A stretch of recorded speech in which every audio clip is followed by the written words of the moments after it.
मम ज्ञानतिमिरन्दस्य ज्ञानाञ्जनशलाकया चक्षुरुन्मिलितं येन तस्मै श्रीगुरवे नमः। श्रीचैतन्यमनोभीष्टं स्थापितं येन भूतले स्वयं रूप कदा मह्यं ददाति स्वपदान्तिकं। वन्देऽहं श्रीगुरुं श्रीयुतपदकमलं श्रीगुरून् वैष्णवांश्च श्रीरूपं साग्रजातं सगण रघुनाथान्वितं तं सजीवं साद्वैतं सावधूतं परिजनसहितं कृष्णचैतन्यदेवं श्रीराधा कृष्णपादान् सगणा ललिता श्रीविशाखान्वितांश्च। हे कृष्णकरुणा सिन्धु दीनबन्धो जगत्पते गोपेश गोपिका कान्त राधा कान्त नमोस्तुते। तप्त कांचन गौरांगी राधे वृंदावनेश्वरी वृषभानुसुते देवी प्रणमामि हरिप्रिये। वाञ्छाकल्पतरुभ्यश्च कृपा सिन्धुभ्येव च पतितानां पावनेभ्यो वैष्णवेभ्यो नमो नमः। जय श्री कृष्ण चैतन्य प्रभु नित्यानंद श्री अद्वैत गदाधर श्रीवासादि गौर भक्तवृंद। हरे कृष्णा कृष्णा कृष्णा हरे हरे, हरे Ram Ram Ram Hare Hare. So happy Ekadashi to all of you. Hope all of you would have chanted extra rounds or did some special devotional vrata. So it is Ekadashi is a day when we make we try to do more devotional service and try to be in Krishna consciousness more intensely. Right? So let's continue our discussion where Brahmaji is mentioning how the creation has happened. He is answering to Narada for his questions. Right? So text 18 of 6th chapter of 2nd canto. Somrutashyabhyayasyesho martyam annam yadatyagad mahimaisha tato brahman purusasya duratyayah. Okay. The Supreme Personality of Godhead is the controller of immortality and fearlessness.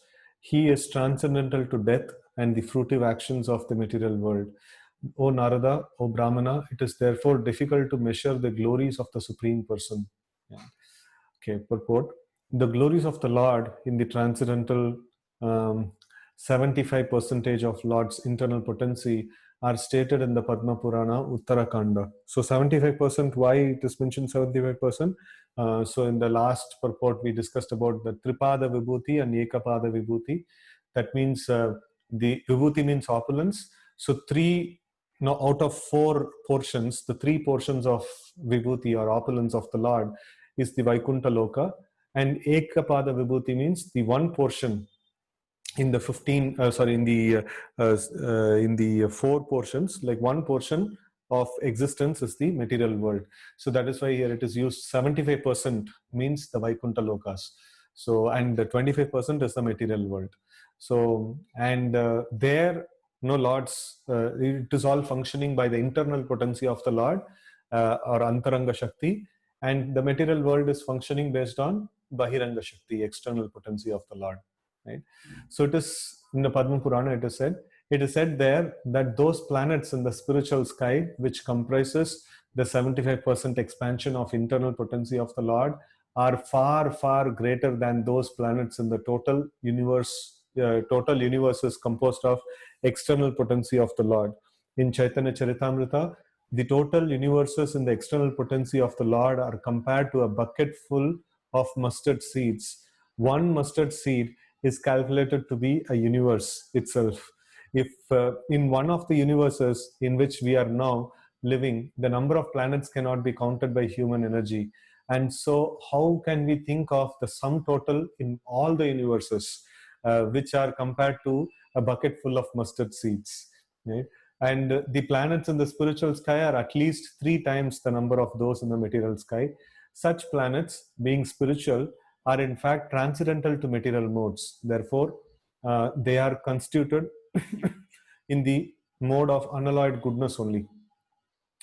The conception of spiritual bliss, Brahmananda, is fully present in those planets. Each of them is eternal, indestructible, and free from all kinds of limitations experienced in the material world. Each of them is self-illuminating and more powerfully dazzling than if we can imagine the total sunshine of millions of mundane suns. The inhabitants of those planets are liberated from birth, death, old age, and disease, and have full knowledge of everything. They are all godly and free from all sorts of material hankerings. They have nothing to do there except to render transcendental loving service to the Supreme Lord Narayana, who is the predominating deity of such Vaikuntha planets. Those liberated souls are engaged incessantly in singing songs mentioned in the Sama Veda. Veda Sanga Pada Kramopha Nishadair Gayanti Yam Samagah. So the Samaveda is full of wonderful songs which are in glorification of the Lord. Samaveda is specifically is a Veda of is a knowledge about all the songs and meters and things like that.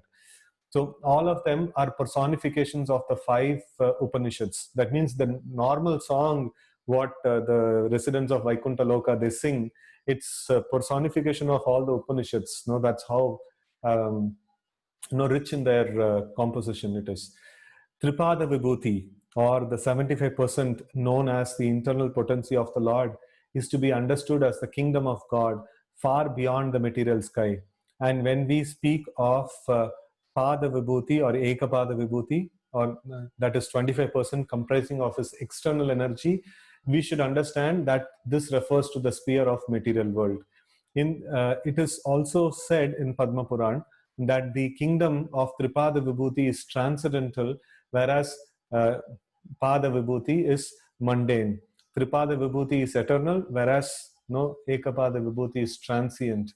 The Lord and his eternal servitors in the transcendental kingdom all have eternal forms, which are auspicious, infallible, spiritual, and eternally youthful. The spiritual bodies, even the ordinary Vaikuntha residents, that they have is always youthful, and it doesn't age, it doesn't become old and things like that. They are very auspicious, infallible. They cannot be destroyed. It is completely spiritual in nature. In other words, there is no birth, death, old age, and disease. That eternal land is full of transcendental enjoyment and full of beauty and bliss. This very fact is also corroborated in this verse of Srimad Bhagavatam. And the transcendental nature is described as Amrita. So Amrita means like there is no death or cessation or degeneration and things like that. So it is Amrita, means like the spiritual world is Amrita, where there is no death is going to happen over there. As described in the Vedas, Utamrita Tabhya Yashya Naha. The Supreme Lord is the Lord of immortality, or in other words, the Lord is immortal. And because he is the Lord of immortality, he can award immortality to his devotees. In Bhagavad Gita 8:16, the Lord also assures that whoever may go to his abode of immortality shall never return to this mortal land of threefold miseries. Mortal means what is that? Mortal means to die, actually. So mortal place, this is a mortal world, means like place where death happens, Mrityu Loka. Like Krishna uses this word in Bhagavad Gita, Mrityu Loka, where death takes place. That's the identity of this place. That's how people know this place, actually, Mrityu Lokam Vishanti. So it's like so that is a mortal land. What we are there here is a mortal land. And immortality means there is no, like, immortality is the proper translation of Amrita, immortality, right? So there is no Mrityu over there. So the Lord is not like the mundane Lord. The mundane master or Lord never enjoys equally with his subordinates, nor is a mundane Lord immortal, nor can he award immortality to his subordinate. Mundane Lord means any other big personality who's considered to be like master of certain people or leader of certain people and things like that. So these mundane leaders and mundane masters, they don't have such power to themselves that they give immortality to others. They themselves are mortal. How will they give immortality to others, right? The Supreme Lord, who is the leader of all living entities, can award all the qualities of his personality unto his devotees, including immortality and spiritual bliss. in the material world, there is always anxiety or fearfulness in heart of all living entities. But the Lord, being Himself the supreme fearless, also uh, also awards the same quality of fearlessness to His pure devotees. Mundane existence is itself a kind of fear, because in all mundane bodies, the effects of birth, death, old age, and disease always keeps a living being compact in fear. Right. So this is a very big problem that's happening now. More than the virus, people are fearful of the situation. Right. So this is something that birth, death, old age, and disease, it doesn't allow a person to what is it be in the same state of existence, or there is no guarantee of future, basically. No, old age will come, there is no guarantee of our healthy body, and disease will come, and then it can actually knock us down, and then death can come. No, that is also what is that, nobody wants it, actually. So these things actually unsettle a person, and thus it always keeps a person in the fear in the material world. Right. So for some time, people are out of illusion, they become happy, but then when they again come back to the senses or they again take cognizance of these things, very very formidable things that are there. So like then they immediately become fearful. Time and again, the fear of security, fear of future, and things like that keeps coming. Right. So in that way, like, we can see that the material world is full of fear. So now in Krishna consciousness, we understand we are not this body, and we are temporary, and anyway we have to give up this body. So then we become prepared for that, and then we can actually face the situation of leaving the body and going back to the spiritual world. And such wonderful description is given about the spiritual world. That's an amazing place. And devotees don't feel very it's like if we are going for a picnic, and then it's going to be a really very wonderful place, and then no, I have to leave home to go to that picnic spot, so we will not feel bad about it. Right. So in the same way, for a devotee, going back to Godhead, going back to Vaikuntha is like that. So giving up this body and going there, it's like, we will not fear much.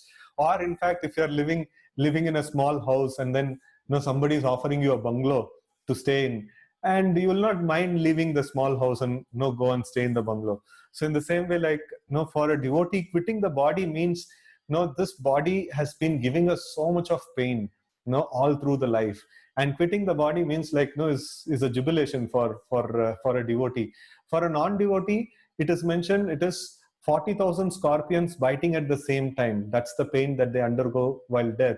For a devotee, he's so happy that he's going to meet the Lord. He's going to meet the liberated souls in the Vaikuntha. So he's very very happy to leave the world. Right. So that's the comparison that we can actually give here. So the ordinary people, they keep fearing a lot about this world, but then a devotee doesn't fear about the various things of this world. He knows that the Lord is there. He's protecting, and there is an eternal life that is waiting for me, in a all blissful Vaikuntha Loka. So he doesn't bother much. He can very easily quit the body, and he can go forward. In the mundane world, there is always the influence of time, which changes things from one stage to another, and the living entity, originally being avikara, or unchangeable. Vikara means no change. Avikara means like unchangeable, right? So suffers a great deal on account of changes due to the influence of time. So the living entity is avikara, but then this body goes through vikara. The body keeps changing. Like what is it? Dehinosmin yata dehe kaumaram yavvanam jara tata dehantara praptir dhiras tatrana muhyati. So it is like going from small baby body we had, and then further different bodies. So this vikara is keep on happening, and the soul is avikara. That means the soul doesn't change, and then the things that are like the soul possesses, also it wants it permanent. We always want things permanent in our life, but then everything is unsettled. Everything keeps changing. So that's why this world is not a place for us. This world will constantly give us pain, because everything in this world will keep changing, and we don't want such a change. We want things permanently with us, right? So that is the nature of the soul, right? So this, no, in that way, like he's going to go through a lot of suffering by the influence of time. The changing effects of eternal time are conspicuously absent in the immortal kingdom of God, which should therefore be understood to have no influence of time, therefore no fear whatsoever. So when the time is the one which is forcing the change into the place here, that is absent in the spiritual world. No, absent in the spiritual world means we were discussing here, time dictates. No, we cannot say like now it is afternoon and after this evening and night will come. We cannot say I don't want this, I want to change it. No, it will not happen. We have to just agree and surrender to the plan of time. In the same way, in the spiritual world, if we see, nothing is dictated by time. Everything is dictated by the Lord, and whatever the Lord wants, accordingly the time adjusts. Everything around there adjusts. It's only the Leela of the Lord is prominent there, and everything is dictated by the Lord, and on the Leela Shakti, maybe the pastimes of the Lord, they dictate the happenings of the spiritual world, and there is no influence of time over there. If somebody nobody even ages over there, right? So that's the effect of the spiritual world, right? So it is completely, the influence of time is completely absent, and because of that, fear is also absent. There is no change in terms of material change, like which is degrading change. There also a lot of variety is there, a lot of change is there, but then that is all spiritual variety. It is not going to degrade a person, it's not going to degenerate one's body and things like that. So he will always be youthful and go through all those changes. So in the material world, so-called happiness is the result of one's own work. One can become a rich man by the dint of one's own hard labor, and there are always fear and doubts as to the duration of such acquired happiness. But in the kingdom of God, no one has to endeavor to attain a standard of happiness. Happiness is the nature of the spirit. And as stated in the Vedanta Sutras, Anandamayo Abhyasat. The spirit is by nature full of happiness. That means we as spirit souls are full of happiness. Happiness is the spiritual nature. Happiness in the spiritual nature always increases in volume with new phase of appreciation. There is no question of decreasing the bliss. Anandam buddhi vardhanam pratipadam. That's what Prabhupada is mentioning here. So the bliss in the spiritual world increases at every step. Every devotional activity that I perform, the bliss actually increases, and it never decreases over there. Such unalloyed spiritual bliss is nowhere to be found within the orbit of material universes, including the Janaloka planets, or for that matter, the Makaraloka or Satyaloka planets, because even Lord Brahma is subjected to the laws of fruitive action and the laws of birth and death. It is therefore stated, Duratyayaha. So, or in other words, spiritual happiness in the eternal kingdom of God cannot be imagined even by great brahmacharis or sannyasis who are eligible to eligible to be promoted to the planets beyond the region of heaven. Beyond the regions of heaven means Janaloka, Tapaloka, Maharloka, Satyaloka. These are all beyond the regions of heaven.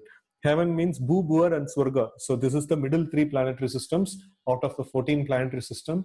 And Swarga is the, what is that? From the top, if we count, Swarga is supposed to be the, what is that? 5th planet. 5th planetary system. So beyond that, there are 4 more planetary systems: Jana, Tapa, Mahara, and Satya. So those are considered to be even more opulent and more self-satisfying. And it is mentioned that pure brahmacharis, they actually penetrate into those regions of Janaloka, Tapaloka, Maharloka and all. So, but even there is not happiness as it is there in the Vaikuntha Loka. That's what is mentioned here. Or the greatness of the Supreme Lord is so great that it cannot be imagined even by great brahmacharis or sannyasis, but such happiness is factually attained by the unalloyed devotees of the Lord by His divine grace.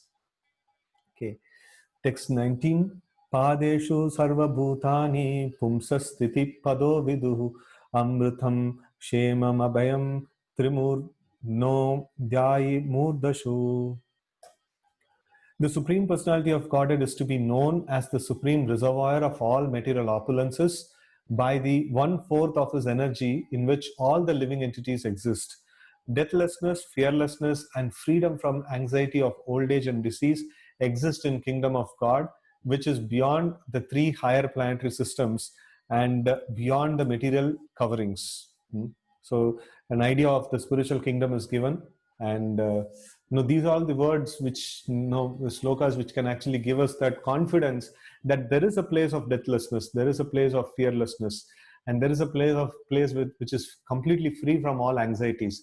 So whenever we get into anxiety or fear of future and things like that, we should always think, I should simply intensify my devotional service and then get to that place which is completely free from all fear, which is completely free from all anxiety. Once for all, let us settle the whole business, right? So let's not get back into this thing again and again, challenged by different kinds of fears and anxieties and things like that.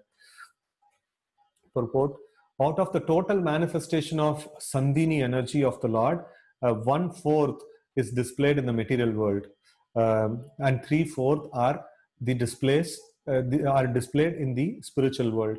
So there are 3 kinds of energies are there in the Lord: Sandhini, Samvit, and Hladini. So Sandhini is the existential potency of the Lord, and then Samvit is the knowledge potency of the Lord, and Hladini is the bliss potency of the Lord. So this is Sat, Chit, and Ananda. Sat means eternity or the existential potency. That is called Sandhini, Sandhini energy of the Lord. So, and then Chit means Samvit. With means knowledge. Chit is also knowledge. So Samvit potency of the Lord is the knowledge potency of the Lord, and then the Hladini Shakti is the bliss potency of the Lord. The happiness or the bliss. So Sandhini, being the existential potency, that is the cause of all the existence in the whole creation. And 3/4 of the whole creation is the spiritual world, and 1/4 of the whole creation is the material world, right? So, and 3/4 is spiritual. Okay. The Lord's energy is divided into 3 component parts, namely, okay, so Prabhupada is also mentioning here, Sandhini, Samvit, and Hladini. In other words, he is the full manifestation of existence, knowledge, and bliss. So Sandhini is mapped to existence, and Samvit is mapped to knowledge, and Hladini is mapped to bliss. And in the material world, such a sense of existence, knowledge, and pleasure is meagerly exhibited, and all living entities who are minute parts and parcels of the Lord are eligible to relish such consciousness of existence, knowledge, and bliss very minutely in the liberated stage, whereas in conditioned stage of material existence, they can hardly appreciate what is a factual, existential, cognizable, and pure happiness of life. So that means practically no living entity in the material world has ever experienced happiness. This could be a very ridiculous statement, but then this is the true statement. No one in the material world has ever experienced happiness. Happiness can only be experienced on the platform of liberated stage.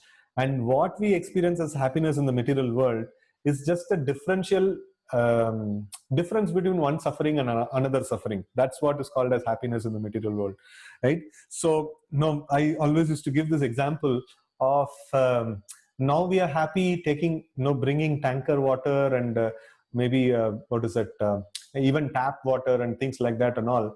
So in the Vedic times, opulence means what? They need to have water, flowing water in terms of river, and then they would have nice water reservoirs which are very clear, and they used to have such medically very powerful water actually. Those waters, just by drinking, your diseases may get vanquished. Such kind of wonderful water they used to have. And now what we have is like a water which is completely stripped off of all the minerals and all the energies and things like that. And these mineral water companies, like, they put in so much of chemicals, or what chemicals they put in, we don't know, and they charge money for water. In Vedic times, if you have to pay money for water, means that is like daridra, means that is like very very downtrodden condition. And they would, if in the Vedic times, if 100 years back or 200 years back, if somebody would have told that there will be a time where people will buy water, they will say, like, what kind of horrible situation it is. How will people ever live in this kind of situation? And that situation we are in, and we say, okay, fine, everything is going fine. So that's the thing. It's a difference between one suffering and another suffering. No, that's what gives happiness in the material world. No, it's actual happiness we have never seen. Prabhupada sometimes gives the example. 2-3 different examples are there for this. So one example is camel eating the cactus. So when camel eats the cactus, it gets some kind of a taste, and that taste it thinks, oh no, I'm enjoying. But actually the cactus is cutting its tongue and the blood is coming out, and that it is thinking that it is happiness, and that's the standard of material happiness.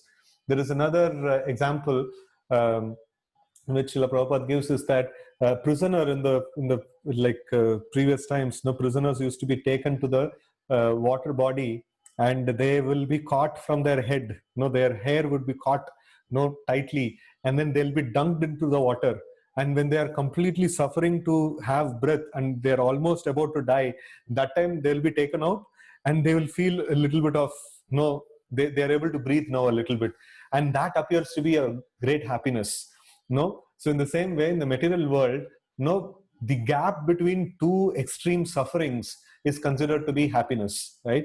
So we don't have an idea of what happiness is in this world. So only at the platform of liberation, only at the platform when we have given up the attachment to enjoy the fruits of our action, and when we are situated in complete knowledge, that is when we will be able to experience a slight trace of the spiritual happiness. That's the liberated stage. And then if we actually be engaged in the service of the Lord and be mature in devotional service, then the happiness that is experienced is like boundless, anandam buddhivardhanam. So that happiness is talked about here, right? So here it's mentioned that so cognizance, factual existence, cognizance, and pure happiness. So we practically in the material world, nobody has proper knowledge. Nobody has proper cognizance.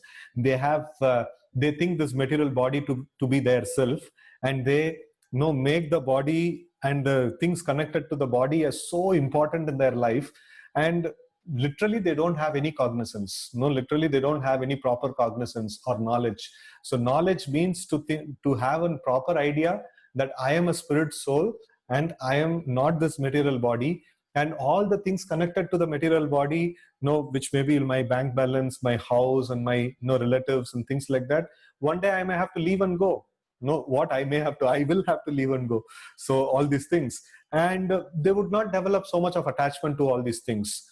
Understanding that my only eternal relationship is with Krishna, so they will try to develop relationship with Krishna, and then they will gradually develop detachment to the worldly things, right? So that's in that stage only a person enjoys pure happiness. And then existential, we have always been challenged with existential problems. Main thing is we are challenged by death and disease. So always our existence is challenged.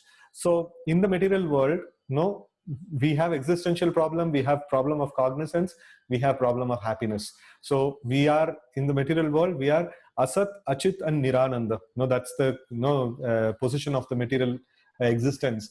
And position of spiritual existence means sat, chit, and ananda. Means my existence is not challenged. I will not die at any point in time, or I will not contract any disease at any point in time.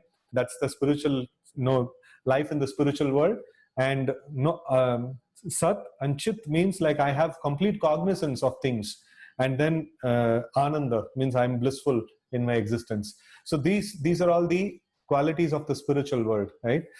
So liberated souls who exist in far greater numerical strength than those souls in the material world can factually experience the potency of the above mentioned Sandhini, Samvit, and Hladini energies of the Lord in the matter of deathlessness, fearlessness, and freedom from old age and disease. In the material world, the planetary systems are arranged in 3 spheres called Triloka: Swarga, Martya, and Patala. So Swarga Loka means they are technically called as Amaras, but it is also comparative Amara. So they drink Amrita. So they drink the nectar, and then they are called as Amara. So, but then they also have to face the death. So, but it is still considered to be okay, fine. No, they live a long life, and after that they die. So that is why they are called as Amaras. And then the middle planetary system where we live, it is called Martya Loka, means where people die every moment. When people from Swargaloka, they see the human beings take birth and die in this material world. These guys, they just simply take birth and die, and nothing else they do in their life. That's how much they can see about this Bhuloka from the heavenly planets. When they see the Bhuloka, they see it like that. That's why technically also its name is Martya Loka. So where people keep dying. And then Patala Loka. So that is another this one.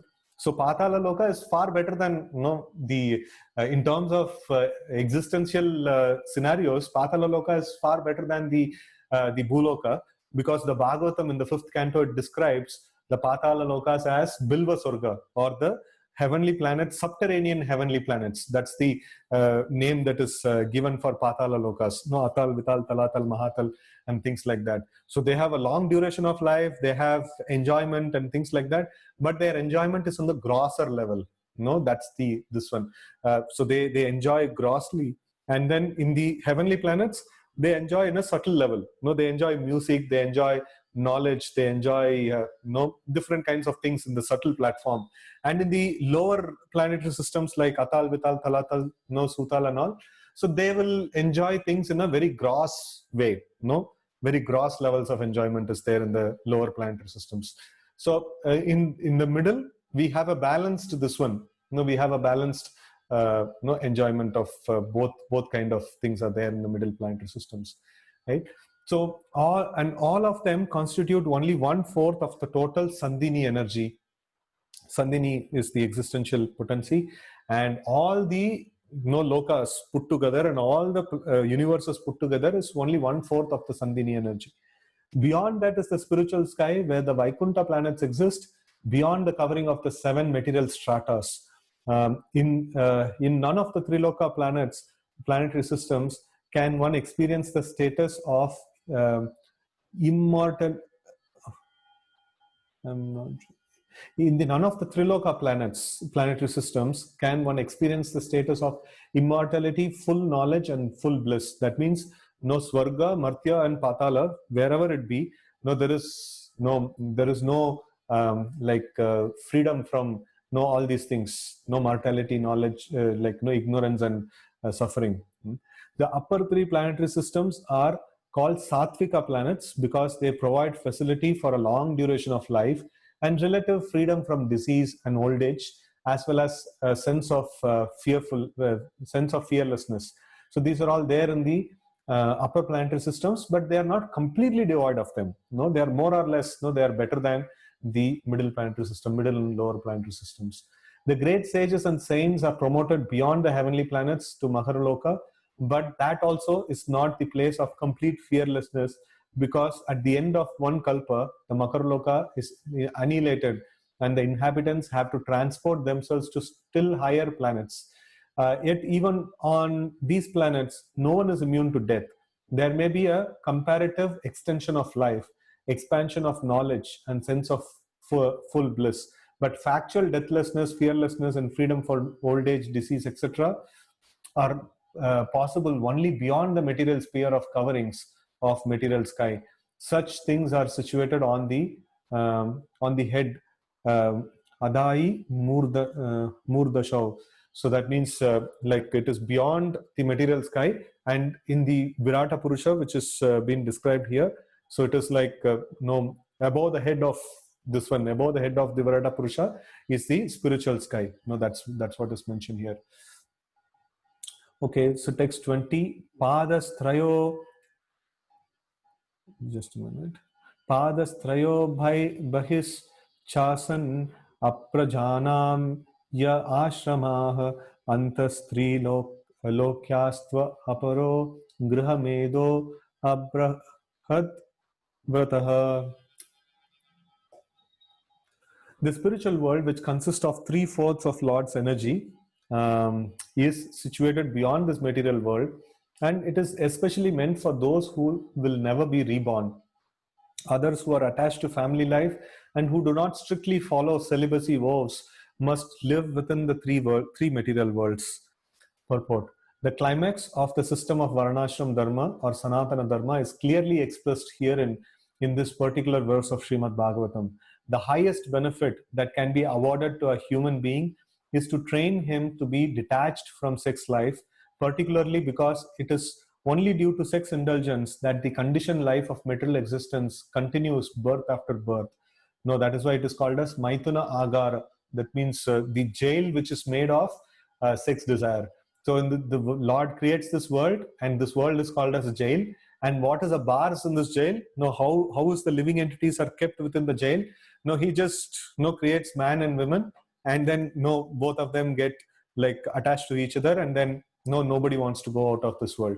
So that's how simple the shackles of this world are. So okay, human civilization, in which there is no control of sex life, is a fourth class civilization, because in such an atmosphere there is no liberation of soul engaged in the material body. Birth, death, old age, and disease are related to material body, and they have nothing to do with spirit soul. But as long as the bodily attachment for sensual enjoyment is encouraged, the individual spirit soul is forced to continue the repetition of birth and death on account of material body, which is compared to garments subjected to the laws of deterioration. In order to award the highest benefit of human life, the Varnashrama system trains the follower to adopt the vows of celibacy beginning from the order of Brahmachari. The Brahmachari life is for the students who are educated to follow strictly the vow of celibacy. Youngsters who have also no taste for sex life can easily follow the vows of celibacy. And once fixed in the principle of such a life, one can very easily continue to the highest perfectional stage, attaining the kingdom of three-fourths of energy of the Lord. So that is Tripada Vibhuti, Vaikuntha planets. It is already explained that in the cosmos of three-fourth energy of the Lord, there is neither death nor fear, and one is full of the blissful life of happiness and knowledge. A householder attached to family life can easily give up such a life of sex indulgence if he has been trained in the principles of the life of a brahmachari. A householder is recommended to quit home at the age of 50, panchashrodhram vanam vraje, and live a life in the forest. Then, being fully detached from family affection, he may accept the order of renunciation as a sannyasi fully engaged in the service of the Lord. Any form of religious principle in which the followers are trained to pursue the vow of celibacy is good for human being, because only those who are trained in that way can end the miserable life of material existence. Okay, so there is one question. Could you please send the link of the lecture so far, as I've missed some during the weekdays? Okay. So I have to upload many of them, so they are just there in my system. I'll try to do that. And okay, so here the importance of training as a brahmachari is given. So basically, it is a training of in the brahmachari life. Basically, what happens is a person is not allowing his senses to be used in any way and every way. Like, no, he's restricting the sense gratification, and then in many of the aspects, he is completely stopping the sense gratification, and due to which, he is able to assimilate a lot of knowledge, and then he is able to assimilate the process of Krishna consciousness. So once we taste the nectar of Krishna consciousness, then automatically the other part, the sense gratification, becomes distasteful. No, it doesn't become very tasteful, right? So the principles of nirvana, as recommended by the Lord Buddha, are also meant for ending the miserable life of material existence. And this process is the highest degree this process in the highest degree is recommended here in Srimad Bhagavatam, with clear perception of ideal perfection. Although basically there is no difference between the process of Buddhists, Shankarites, and Vaishnavites. So the basic difference is in terms of sense control, everyone speaks about sense control, right? Now, for promotion to the higher status of perfection, namely freedom from birth and death, anxieties and fearfulness, not one of these processes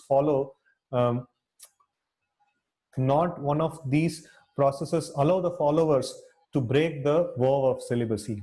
This is just there in every single religious system.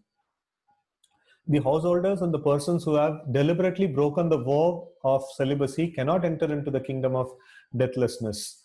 The pious householders or the fallen yogis or the fallen transcendentalists can be promoted to the higher planets within the material world. That is the it's material world, 1/4 energy of the Lord, but they will fail to enter into the kingdom of deathlessness. Abrihat Vratas. So Brihat Vrata means like one who accepts the vow of celibacy. Abrihat Vrata means are those who have broken the vow of celibacy. The Vanaprasthas are those retired from family life, and the sannyasis or the renounced persons cannot break the vow of celibacy if they want success in the process. The brahmacharis, vanaprasthas, and sannyasis do not intend to take rebirth. No, apraja. No, praja means like ja means to take birth. Apraja means like not to take birth again. Nor are they meant for secretly indulge in sex life. Such a fallen down. Such a fall down by the spiritualists may be compensated by another chance for human life in good families of learned brahmanas or of rich merchants for another term of elevation. But the best thing is to attain the highest perfection of deathlessness as soon as the human form of life is attained. Otherwise, the whole policy of human life will prove to be a total failure. Right. So here it is mentioned for a householder, celibacy means to come together for begetting Krishna conscious children, by the way of following samskaras. That is also considered to be a celibacy. So unrestricted mixing is what is considered to be breaking of celibacy, right?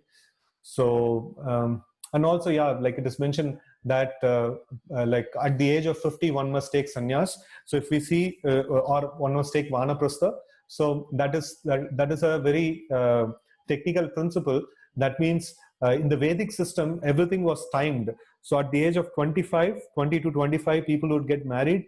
And at the age of 50, they would take vanaprastha. And at the age of little later, they will take sannyas also. So like one senior devotee was mentioning to me that Grahastha ashram means it is a 25-year agreement of renunciation.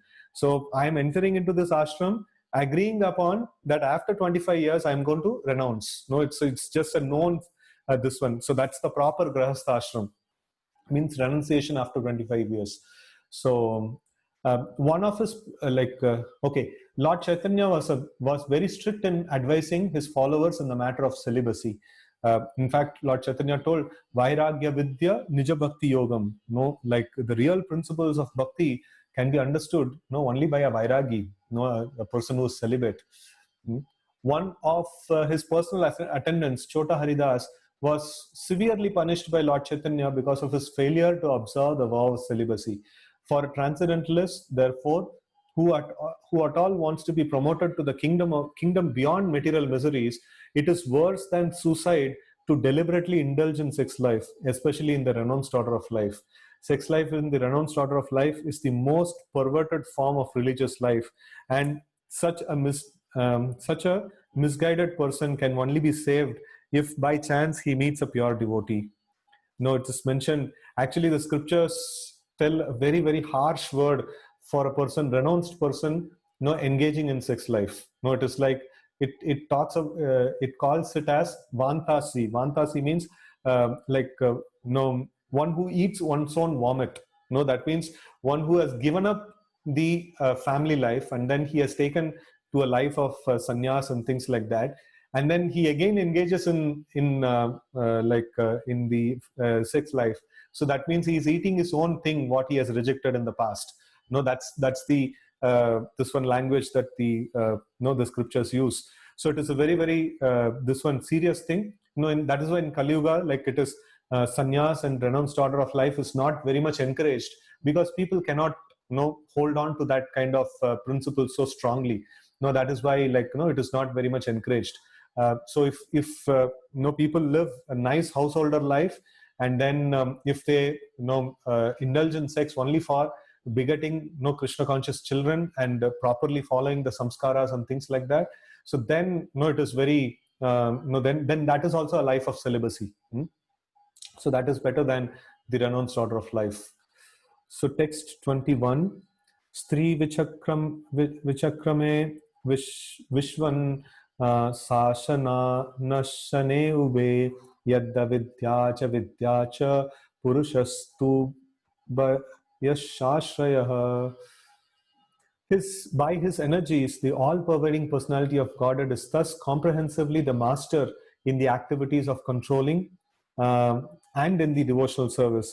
He is the ultimate master of both missions and factual knowledge of all situations. Purport. The word Vishwan is significant in this verse. One who travels perfectly in every field of activity is called the Purusha or Kshetragya. The two terms, Kshetragya and Purusha, are equally applicable to both the individual self and the Supreme Self, the Lord. In Bhagavad Gita 13.3, the matter is explained as follows. Kshetrajnam chapi mam viddihi sa mam viddhi sarva kshetreshu bharata kshetragnyor jnanam yat tad jnanam matam mama. Kshetra means the place, and one who knows the place is called Kshetrajna. The individual self knows about his limited field of activities, that is his own body. No, like my body is a Kshetra, and then no, I know about my body to some extent, so I'm called as Kshetrajna. And the Supreme Lord, he is there as Paramatma in every single body, and he knows about every single body. So then he is also called as Kshetrajna. So the Supreme Lord is a bigger Kshetrajna, I am a smaller Kshetrajna. No, so like that. The individual self knows about his limited field of activities, but the Supreme Self, the Lord, knows about the unlimited field of activities. The individual soul knows about his own thinking, feeling, and willing activities, but the Super Soul or Paramatma, the Supreme Controller, being present everywhere, knows everyone's thinking, feeling, and willing activities. Now that means whatever I'm thinking, the Lord knows it already, right? So, and as such, the living entity is the minute master of his personal affairs, whereas the Supreme Personality of Godhead is the master of everyone's affairs, past, present, and future. Vedaham, Samiti Thani, etc. So, like, no, the Lord says Vedaham, that means I know Samiti Thani, everything that is happening. No, I know everything. So, only the ignorant person does not know this difference between the Lord and the living entities. The living entities, as distinguished from incognizant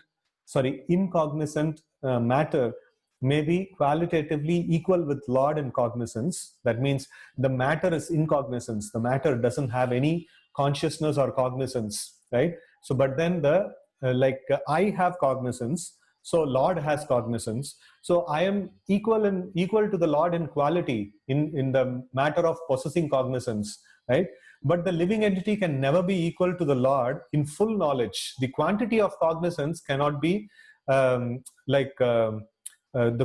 quantity of cognizance cannot be compared between the living entity and the Supreme Lord. The Supreme Lord's cognizance is unlimited. He knows everything that exists in the whole creation, and no all time to come, no in all and all time that has gone in the past. So everything the Lord knows. No, it's an unlimited cognizance, and we have a limited cognizance, and that also we forget. No, after some time. Okay, and because the living entity is partially cognizant, he is therefore sometimes forgetful of his own identity. This forgetfulness is specifically manifested in the field of Ekapada Vibhuti of the Lord, that is in the material world, or in the material world. But in the Tripada Vibhuti field of actions, or in the spiritual world, there is no forgetfulness by the living entities, who are free from all kinds of contaminations resulting from forgetful state of existence. So that means what has happened to the living entities in the spiritual world, that they don't forget, because they're influenced by the internal potency of the Lord. By the blessings and by the grace of the Lord, they have that complete knowledge. Lord is completely cognizant, and by the grace of the Lord, the liberated souls have complete cognizance, right? So the soul is never independently cognizant. No, it is dependent on the Lord, right? So the material body is a symbol of gross and subtle form of forgetfulness.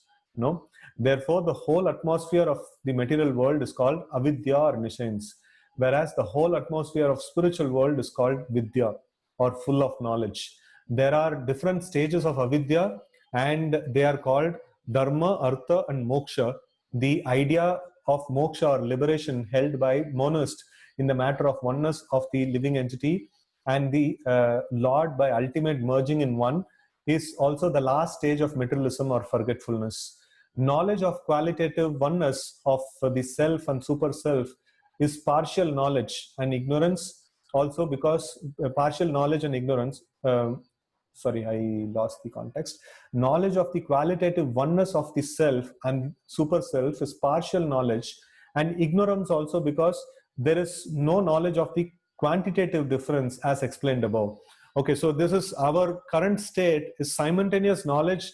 Simultaneously, it is a partial knowledge and also it is ignorance. Partial knowledge, why? Because we know we are cognizant, and ignorance, why? Because we don't know the extent of difference between Lord's cognizance and our cognizance, right? So that is where the this one, it is both, our existence is both a partial knowledge and also ignorance. The individual self can never be equal to the Lord in cognizance. Otherwise, he could not be placed in the state of forgetfulness. So because there is a stage of forgetfulness of the individual selves or living entities, there is always a gulf of difference between the Lord and the living entity, as between the part and the whole. The part is never equal to the whole. So the conception of 100% equality of the living being with the Lord is also nescience. So, like, the Mayavadis say that, no, we are completely equal with the Lord, or no, we also can become Narayan and things like that. So that is also ignorance only.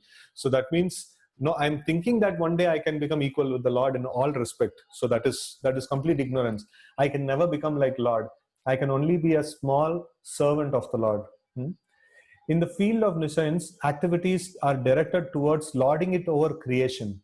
No, ignorance means what? I want to become the boss of everything that I have. No, that's the ignorance. In the material world, therefore, everyone is engaged in acquiring material opulence to the Lord, material opulence to lord it over the material world. Therefore, there is always clash and frustration, which are the symptoms of nescience. But in the field of knowledge, there is devotional service to the Lord, bhakti. Therefore, there is no chance of being contaminated by the influence of nescience or forgetfulness. Avidya in the liberated stage of devotional okay, so therefore there is no chance of being contaminated by the influence of nescience or forgetfulness, that is avidya, in the liberated stage of devotional activities. In the liberated stage, there is no avidya, right? So everybody is completely cognizant of know what they are, know how much capacity they have, and how much capacity the Lord has, right? So the Lord is thus the proprietor of the fields, both the nescience and cognition, and it remains the choice of the living entity to exist in either of the above regions. So, the cognizance, the proper cognition is there in the spiritual world. No, the Lord is the proprietor of that. And the material world is a place of ignorance. And who's the proprietor of this material world? Here also, proprietor is Lord only. And he is the proprietor of both the things, right? So now the living entity can choose. No, we are in the shelter of the Lord all the time, either in the region of ignorance or in the region of cognizance. So, like, it is our choice, whether we be there in the this one in the spiritual world or in the material world. So both the things, both the options are open for us. We can be there in any one of these positions, right? So I'd like to finish the session here. Okay, I'll process the recordings and then I'll put it forward for all of you, right? So